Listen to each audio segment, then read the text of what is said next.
Dude, so we're here to talk about Meteora. It's 20th anniversary. I can't believe that it's been out for 20 years, man. Can we talk about the success of the album just a little bit? And how is it 20 years later, looking back, how much of an impact this made on culture and everything, music? You know, when Meteor came out, it was a big time for us. It was a follow-up to a very successful debut record for us. And I think about what was going through our head when we had to go back to the studio. I think to make Meteor, I think we were very excited to do it, but also maybe like some elements of like what or like kind of maybe being a little fearful of based on expectation. But you know, a lot of the conversations we would have with each other is don't worry so much about the final outcome. Mm-hmm. It'll work itself out if you focus on the process itself and enjoy it and do the work that it takes. Then that'll lead you to where you need to go.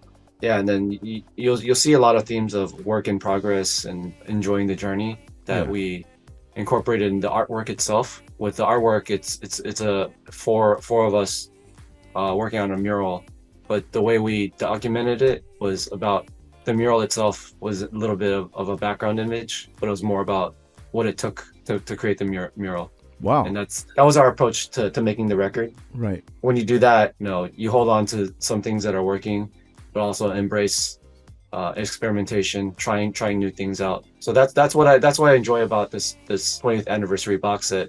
Yeah. It's a time capsule to all those things I'm talking about. Making the record, playing some cool songs that like we even forgot about. Like it's presented as something brand new today, which in the weird way the universe works, it's actually better that we didn't put it out because it gives us an excuse to revisit and present all this other stuff that the box set will have with artwork, documentaries, live shows that no one's ever seen, all that stuff. Yeah, that's wonderful. We finally get a chance to absorb this as fans. Just going back to that box set, there's 7 new unreleased songs that we haven't heard of. Now, when you actually do recordings of these albums, is there a lot of stuff that actually doesn't get out that you kind of wish would get out to the fans? So, you know, given this avenue, it's kind of like a good thing, like you said just now. But are there many other tracks behind there that we haven't seen that you personally would like to get out? I think we're putting it all. I also like a lot of these demos we're putting out because they're songs that people have heard. Yeah. But they're in such a raw form. Yeah. That you see a different intention to what you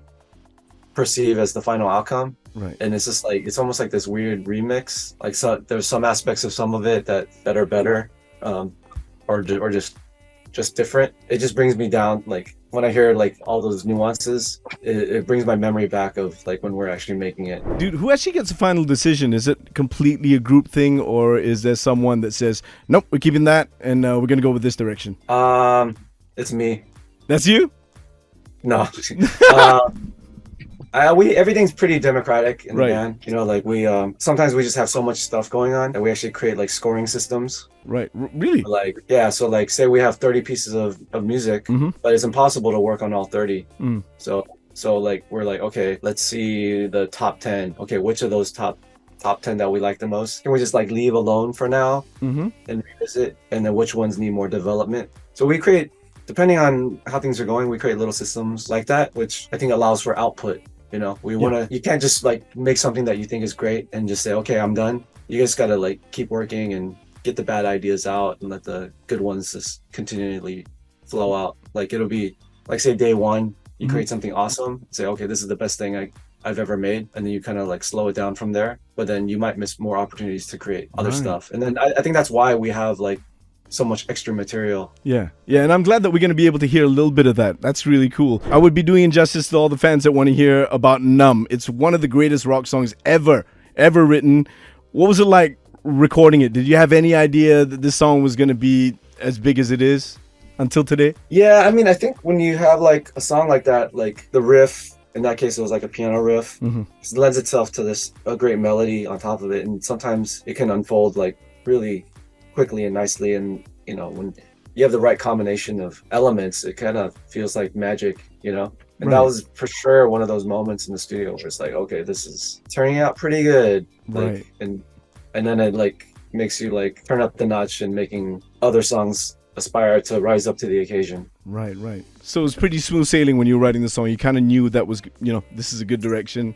This is what we want to do. Well, I think to get there, we had to write like hundreds of songs to like get to the where we write the one good song that feels easy, but it's not like yeah, you know what I mean? Like eventually you'll get there if you allow it to, and you do the work. Right.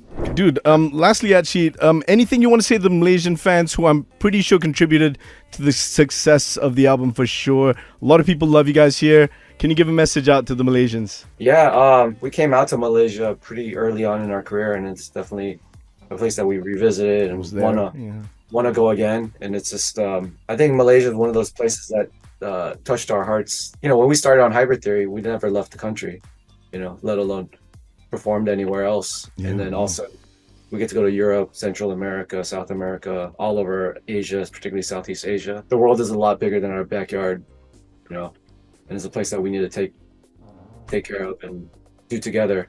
You know, and I think Malaysia is definitely a big part of that picture, even for a smaller country. You know what I mean? Yeah, well, I hope you said just now that you might come back to Malaysia. I hope that becomes a reality, man. I don't remember saying that. You don't remember saying that? Okay, we have it on film, right, guys? Don't cut that. Blast it out right now.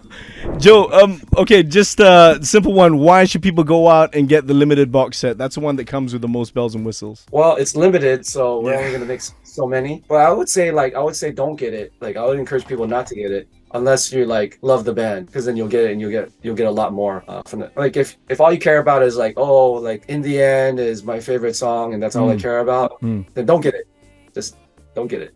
But if you're like, oh, like there's like levels to what we're doing, you know, then get it, because I think it just implies such a great story that we want to share. That's wonderful. Mate, thanks so much for your time. It's really good to meet you, and congratulations on the success. I hope the box set is going to do great. So thanks so much for your time, man, and congrats again. Thank you. I appreciate it.